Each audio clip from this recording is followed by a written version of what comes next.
तर राज्यात 11 ठिकाणी मोदींनी सभा घेतल्या असं शरद पवार यांनी म्हटलेलं आहे। मोदींनी सभा घेतलेल्या 10 ठिकाणी त्यांचे उमेदवार पडले असं देखील शरद पवार यांनी म्हटलं।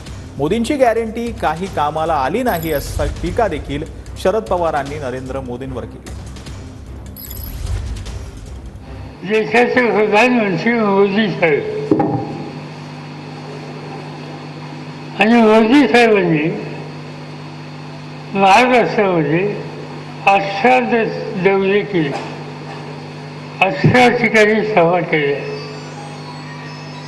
विचारायला माहीत नव्हतं की त्या 18 ठिकाणी ते गेले, त्याचे 10 ठिकाणी त्यांचा उमेदवार पडला।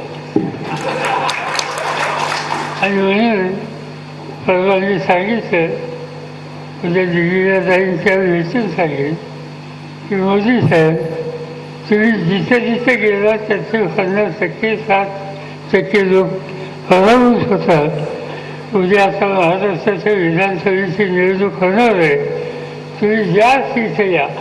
आणि ठिकठिकाणी सांगितलं लेडी गॅरंटी, तुम्ही ऐकलं होतं का? मोदींची गॅरंटी नावाने काही चाललं नाही, ही गॅरंटी काही कामाला आली नाही।